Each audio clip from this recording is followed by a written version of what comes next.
ETF index mutual funds నేర్చుకుని stock మార్కెట్లో రాణించాలనుకుంటున్నారా? వెంటనే ఈ నెంబర్కి కాల్ చేయండి. నమస్తే సార్. నమస్తే అండి. సార్, డబ్బులు సంపాదిస్తున్నారు కానీ నెలాఖరు వచ్చేటప్పటికి చేతిలో ఏమీ ఉండటం లేదు. అయితే ఈ సంపాదించిన డబ్బుని ఎలా వేస్ట్ చేస్తున్నారు? అంటే అనుకోని ఖర్చులు, అనవసరపు ఖర్చులు పెట్టడం వల్ల ఏంటి? కారణాలు ఏంటండి?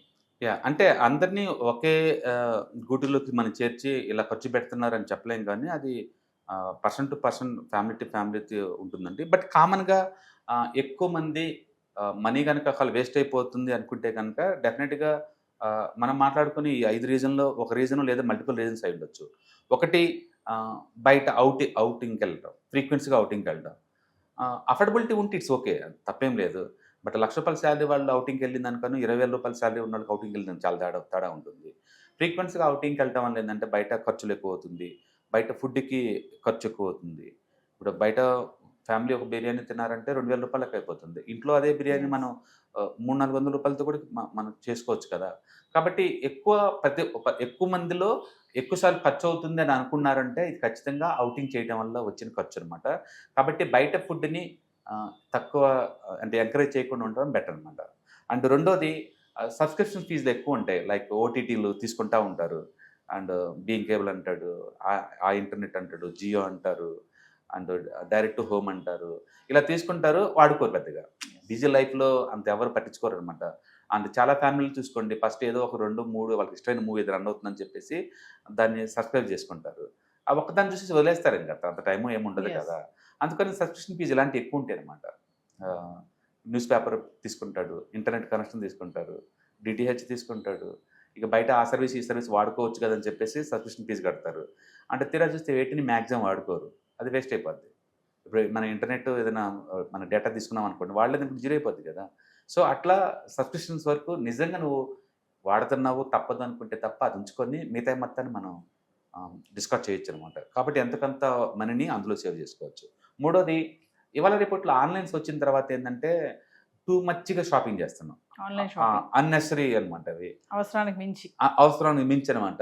అంటే ఇండియాలో ఉన్న బ్యూటీ ఏందంటే మన సంస్కృతి పరంగా, మన కల్చర్ పరంగా చూస్తే ఫెస్టివల్ చాలా ఎక్కువ. ఎప్పుడు ఏదో ఒక ఫెస్టివల్ వస్తూనే ఉంటది. ఏకాదశితో శ్రీరామనవమి, ఏకాదశి పండుగ, లేపోతే లక్ష్మీ పూజలు, లేపోతే కార్తీక మాసాలు, శ్రావణ మాసాలు, దసరాలు, దీవాళీలు ఏదోటి వస్తూనే ఉంటాయి. మళ్ళీ ఇవి కాకుండా ఫ్యామిలీలో పుట్టినరోజులు, మ్యారేజ్ యెస్. డేస్ అవి ఇవి నడుస్తూనే ఉంటాయి. నిరంతరం వస్తూనే ఉంటాయి. ఇవి కాకుండా మన అయినోళ్ళ ఇళ్ళలో, తెలిసినోళ్ళ ఇళ్ళలో సెలబ్రేషన్స్ అవి ఉంటాయి. అంటే ఏదో ఒకటి ప్రతి సెలబ్రేషన్‌కి తగ్గట్టు కొత్త డిజైన్స్ తీసుకుందామని చెప్పేసేసి షాపింగ్ చేస్తా ఉంటారు. ఈ ఆన్‌లైన్ వచ్చిన తర్వాత మరీ ఎక్కువవుతుంది. ఎందుకంటే మీరు ఏదైనా తీసుకోండి 70%, 50% డిస్కౌంట్ అని చెప్తారు. అది జెన్యూన్‌గా ఎంతవరకు డిస్కౌంటో మనకు తెలీదు గానీ, బట్ మనల్నైతే టెంప్టేషన్ చేస్తా యెస్. ఉంటాయి. అతిగా షాపింగ్ చేస్తాం. అవసరం లేకపోయినా షాపింగ్ చేస్తాం.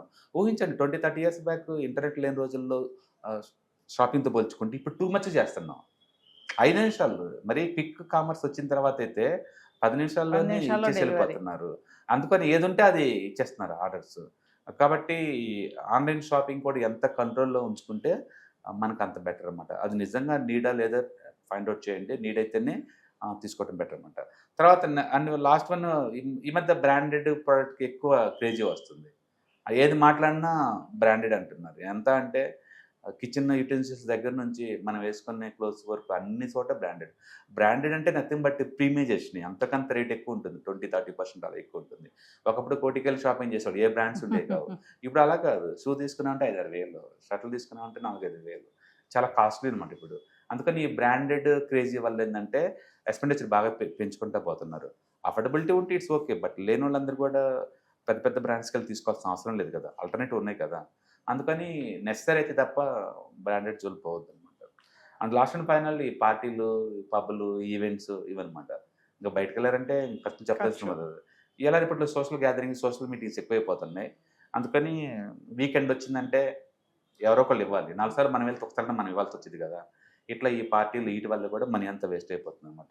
అందుకని ఎక్కువ మంది మనకి డబ్బు మిగలటం లేదు, వచ్చే సాలరీ సాలటం లేదు అంటున్నారంటే, అంటే ఖచ్చితంగా మనం ఇప్పుడు మాట్లాడుకున్న ఈ ఐదిట్లో ఎక్కడో చోట మనీ ఎళ్ళిపోతుందన్నమాట బయటికి. ఏమంటే ఔట్ సైడ్ ఫుడ్ ఎక్కువ ఇచ్చేయటం, బ్రాండెడ్ వాటిని టూ మచ్‌గా అలవాటు పడటం, బయట ఈవెంట్స్‌కి, పార్టీస్‌కి ఎక్కువ అటెండ్ అవుతా పాటు ఆన్‌లైన్ షాపింగ్స్ ఎక్కువ అంటే టూ మచ్గా చేయటం అండ్ ఓవర్గా సబ్స్క్రిప్షన్ తీసుకుంటే అన్నిటికీ వీటిని వాడకుండా ఉంటాం. ఈ ఐదిట్లో ఏదో ఒకటి అయి ఉంటుంది ఎక్కువ సార్లు. కాబట్టి ఎవరికి వాళ్ళే వచ్చిన శాలరీలోంచి ముందు 20% సేవింగ్ పంపించేసేసి ఆ మిగతా వాటితోటి లైఫ్ స్టైల్ని కంట్రోల్లో ఉంచుకోవటం ద్వారా అంటే ఫ్యూచర్లో ఎంతకంత వెల్త్ క్రియేట్ చేసుకోవచ్చు. వీటితో పాటు ఫినాన్షియల్ ప్లానింగ్ కూడా చాలా ఇంపార్టెంటే కదా. డెఫినెట్గా ఉండాలి. ఎండ్ ఆఫ్ ద డే చాలామంది ఫైనాన్షియల్ ప్లానింగ్ అంటే అది ఒక సపరేట్ సబ్జెక్టు, అది మనకు అవసరం లేదు, అప్పుల్లో ఉన్న వాళ్ళకి లేకపోతే ఫ్యూచర్లో వివచ్చం సంపాదించే వాళ్ళు అనుకుంటారు. కానీ మనీ మేనేజ్మెంట్ అనేది కోర్ సబ్జెక్ట్ అండి. ఎందుకు జాబ్ చేస్తాం? జాబ్ చేయటం హ్యాపీనెస్ ఏం కాదు, డబ్బు వస్తుందని ఒకే ఒక రీజన్తో చేస్తారు ఎవరైనా. డబ్బు ఎందుకు అంటే అవసరాల కోసం. అందుకని మనకు ఆ డబ్బు కోసం జాబ్ చేస్తున్నప్పుడు ఆ డబ్బుని జాగ్రత్తగా వాడటం చాలా ఇంపార్టెంట్ కదా. ఎందుకంటే జాబ్ రేపొద్దున ఊడితే రోడ్డు మీదకి వచ్చేస్తే ఇన్కమ్ ఆగిపోద్ది అందరికీ. అందుకని జాబ్ ఉన్నప్పుడే ఆ మనీని జాగ్రత్తగా మనం సేవ్ చేసుకొని ఇన్వెస్ట్మెంట్ చేసి ఆ డబ్బు చేత వర్క్ చేయించుకున్నారనుకోండి, అది హ్యాపీ కదా. అందుకే ప్రపంచంలో మీరు ఎక్కడైనా చూడండి మనీ మేకింగ్ అనేది 4 రకాలుగానే ఉంటుంది. ఒకటి, మనం గొడ్డులాగా సేకరణ చేసి డబ్బు సంపాదించే ఒక పద్ధతి. రెండోది, మన క్యాపిటల్ చేత వర్క్ చేయించుకోవటం, మనం రెస్ట్ తీసుకోవటం. మన క్యాపిటల్ మన చేత అది వర్క్ చేస్తూ ఉంటుంది, దానివల్ల నాకు డబ్బు వస్తుంటుంది. సపోజ్ నా దగ్గర 2 కోట్లు ఉన్నాయి అనుకోండి, బ్యాంక్లో పడేసాను అనుకోండి, మంత్లీ 1 లాక్ వస్తూనే ఉంటుంది. వర్క్ చేయాల్సిన అవసరం నాకు లేదనమాట.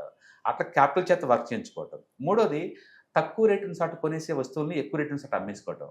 ఈ కాలేజ్ ఆర్బిట్రేషన్. అది. నాలుగోది ఇన్సూరెన్స్. ఎవరైనా లిఫ్ట్ మెయింటెనెన్స్ కోసం తీసుకుంటారు, లిఫ్ట్ రిపేర్ వచ్చినా రాకపోయినా నాకు ఎంతనే ఇవ్వాలి. అలాగే హౌస్ మెయింటెనెన్స్. ఓకే. అలాగే ఏదైనా యూటిలిటీస్ ఏదైనా ఉంది అనుకోండి, నువ్వు వాడకపోయినా వాళ్ళకి మెయింటెనెన్స్ ఫీజు ఇవ్వాలన్నమాట. అలాగే కారు మెయింటెనెన్స్. ఓకే. ఇట్లా మెయింటెనెన్స్ ఫీజుని అవతల తీసుకుంటారు, రిపేర్లు వస్తే ఫ్రీగా చేస్తారు, లేకపోతే మనీ వసూలు చేస్తూ ఉంటారు. దాన్ని మనం ఇన్సూరెన్స్ అనుకోవచ్చు. అందుకని ప్రపంచంలో ఎవరు డబ్బులు చేస్తున్నా ఈ 4 ఒకటి అయి ఉండొచ్చు. ఇన్సూరెన్స్ కావచ్చు, లేకపోతే ఆర్బిట్రేషన్ అయి ఉండొచ్చు, లేదా క్యాపిటల్ చేత వర్క్ చేయించుకోవటం అయి ఉండొచ్చు, లేదా వాళ్ళే వర్క్ చేయటం అయి ఉండొచ్చు. వీటన్నిటికన్నా ఈజీ వే మనీ మేకింగ్ అంటే జాబ్ చేయటమే. వరస్ట్ ఏంటంటే అక్కడ నువ్వు డబ్బులు మిగిలించుకొని వేరే దాంట్లో ఏదో ఒక దాంట్లో నీ యాక్టివిటీ చేసుకుంటే తప్ప ఈ డబ్బు చాలదు నీకు.